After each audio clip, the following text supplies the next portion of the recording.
네, 기도합니다. 하나님 아버지 감사합니다. 오늘 목요일 아침입니다. 사랑하는 성도들과 함께 하시고 오늘도 말씀을 통하여 은혜로 하루를 살게 하옵소서. 예수님 이름으로 기도합니다. 아멘. 네, 하나님 말씀입니다. 사사기 20장 1절로 16절, 벌써 20장 왔습니다.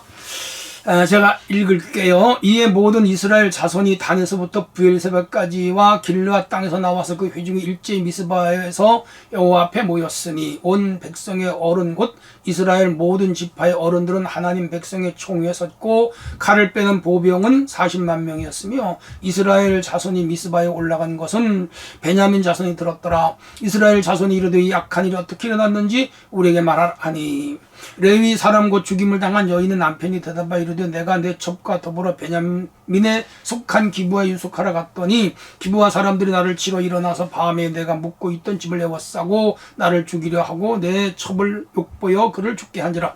내가 내 첩의 시체를 거두어 쪼개서 이스라엘 기업에 온 땅에 보냈으나니 이는 그들이 이스라엘 중에서 음행과 망령된 일을 행하였기 때문이라.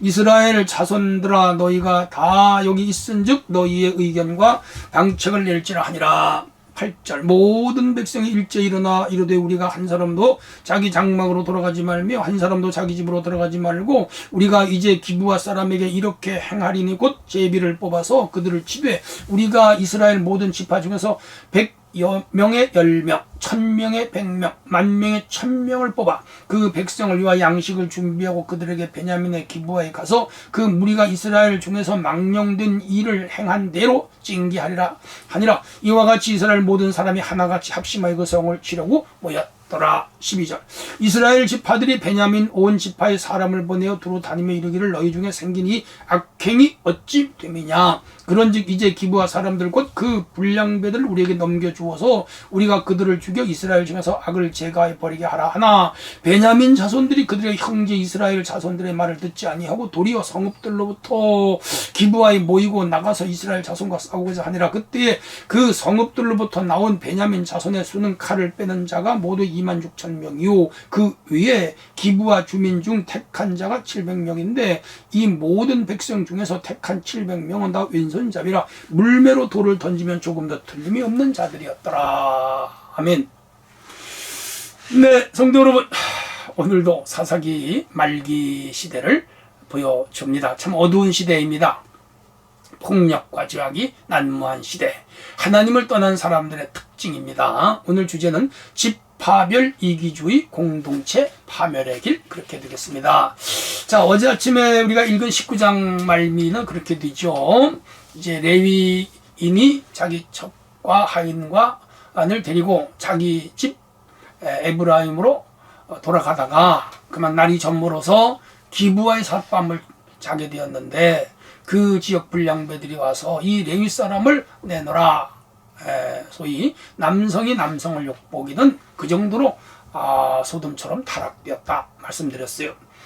그러자 그 집 주인이 그 나그네를 보호했고 결국은 이 남자가 자기의 첩을 내보내는 바람에 그 동네 불량배들이 밤새도록 이 여인을 성적으로 폭행을 했고요.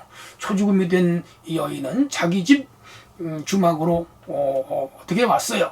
그러나 결국은 문지방에 손을 얹고 아침에 나가보니까 죽었습니다. 여기서 이 사회의 큰 문제를 우리가 어제 아침에 짚어보았고요. 특별히 레위인의 비겁함, 자기 아내에 대한 책임을 당하지 아니한 가장 반인륜적이고 비윤리적인 행동, 이런 것들을 짚어보았습니다. 자, 오늘 아침에는 이제 그 일로 인해서 이 베냐민 지파와 이스라엘 11지파가 전쟁을 하게 되는 그런 상황까지 치닫고 있습니다. 1절로 7절을 정리해보면 레위인의 자기 변명입니다. 하나님의 뜻과 무관한 징계는 혼란과 분열을 가져올 뿐이지요. 레위인이 보낸 여인의 시체를 받아든 이스라엘 지파들은 일제히 한 곳으로 모였습니다. 그곳이 어디죠? 미스바. 미스바는 당시의 민족광장이고요. 사무엘 시대에 이 미스바에서 부흥회도 했고 큰 집회도 여러 번 하고 금식기도도 한 적이 있습니다. 베냐민 지파를 제외하고 서쪽 동쪽 모든 각 지파에서 젊은 사람들이 모였는데 40만 명 군사예요. 40만 명 대군이죠. 큰 군인들이 왜? 전쟁하려고. 전대미문의 시체 토막 사건이잖아요. 야, 오늘이나 옛날이나 이건 끔찍한 거 아니에요? 사람의 시체를 토막냈다. 보통 문제가 아니죠. 이런 이스라엘을 뒤흔드는 지각변동, 뭐라고 할까요? 지축을 흔드는 그런 사건이었죠. 자, 그래서 사람들이 모이자 장본인인 그 레위 사람, 시체를 토막내서 보냈던 사람이 연단에 올라섰습니다. 그리고 설명을 합니다. 여러 가지 설명을 하는데 일부는 맞고 일부는 틀려요. 여기서 그의 증언은 그 기부한 사람들의 폭력만 얘기했지 자기의 잘못은 얘기하지를 않았습니다. 왜곡과 과장이 되섞였다. 일종의 변명 같은 것이죠. 자기 잘못이나 책임을 말하지 않는 것은 죄예요. 하나님 앞에 내가 잘못했습니다. 백성들 앞에 내가 잘못했습니다. 민족 앞에 내가 가정을 제대로 다스리지 못했습니다. 그러면 사실 토막내서 보내지도 말고 철저한 회개를 했으면 되는데 지금 이를 키워버린 것이지요. 자기가 이 기부와의 사람들에게 모욕을 당하고 수치를 당한 것만 부각을 시키는 것이고요. 그리고 그 자들을, 즉 기부와 사람들을 징벌하자고 백성들을 선동한 것이죠. 간단하게 끝날 문제예요. 그 지역의 장로들이라든지 지도자들을 데리고 가서 그 장본인 범죄한 자들만 색출하여 죄를 물으면 되는데 이걸 전쟁으로까지 끌고 갈 필요는 없었습니다. 이 당시 사람들이 얼마나 무지한가, 뭐 그런 것도 볼 수가 있습니다. 어쨌든 이 레위인은 사명감은 저리하고 백성을 선동하여 전쟁을 하게 하는 그러한 도화선이 됩니다. 어리석죠?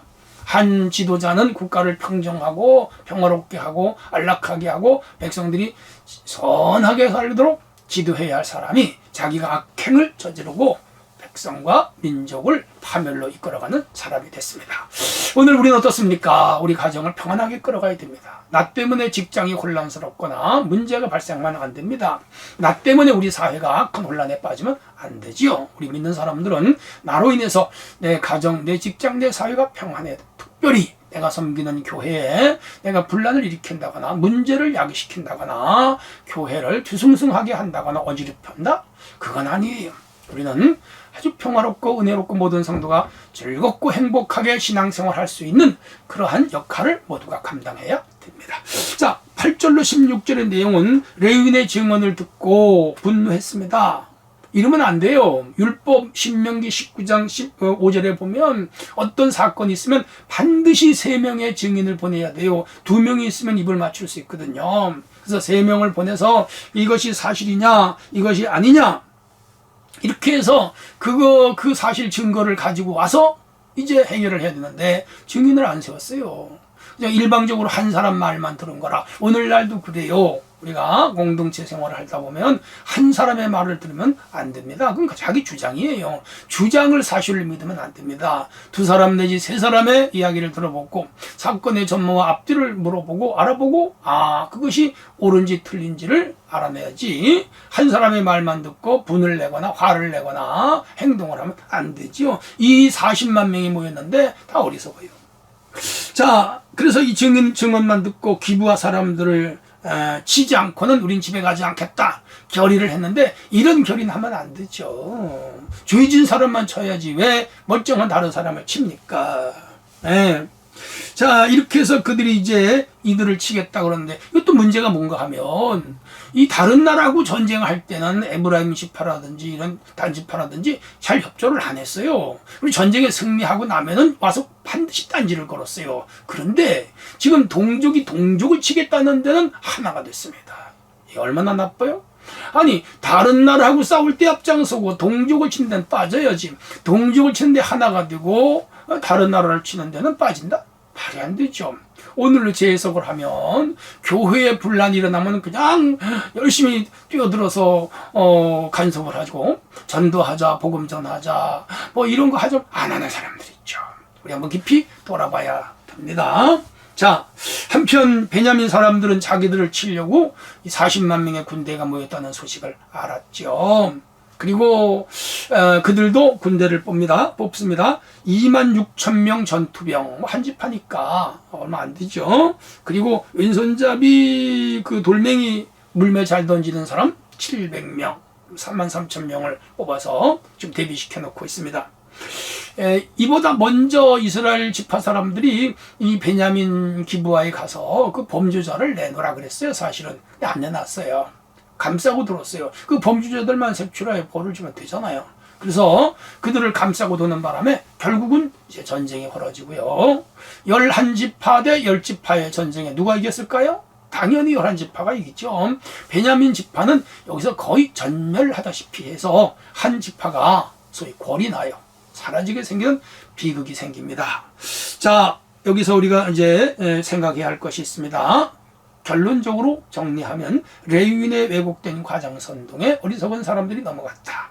자기 책임을 회피한 한 레위인의 이 죄악이 공동체 사회에 큰 전쟁을 야기시켰다. 남편으로서 비겁했고 한 인간으로서 비겁했으며 윤리와 또한 신앙이 전혀 없는 한 사람을 해서 국가에 큰 피해를 입게 됐다. 오늘 우리들을 깊이 돌아봐야 됩니다. 특별히 증인이 없이 일을 시작했다. 성경 말씀 위배했고요. 외부와 싸울 때는 비협조하던 자들이 내부와 싸울 때는 하나가 되더라. 이건 악한 사탄의 역사이기도 합니다. 민족 운명과 지파의 이익만 민족의 운명보다 지파의 이익만을 추구하는 이 베냐민 지파 사람들, 그리고 넓은 의미에서는 이스라엘 전 백성들도 문제가 있어요. 그리고 싸우지 말아야 할 일을 싸우고 전쟁까지 가지 않을 일인데 전쟁까지 하는 그러한 불행한 사건이 일어나고 말았습니다. 많은 것들을 알게 하고 깨닫게 하는 귀한 내용이다. 그렇게 생각을 하면서 오늘 지파별 이기주의가 공동의 파멸을 가져온 이 사건을 통하여 오늘 우리는 가정에서, 교회에서, 직장에서, 우리 국가, 우리 사회에서 어떤 사람들이 되어야 될까 깊이 생각하고 또한 다짐해야 될 것입니다. 오늘 하루도 승리하기를 바랍니다. 하나님 감사합니다.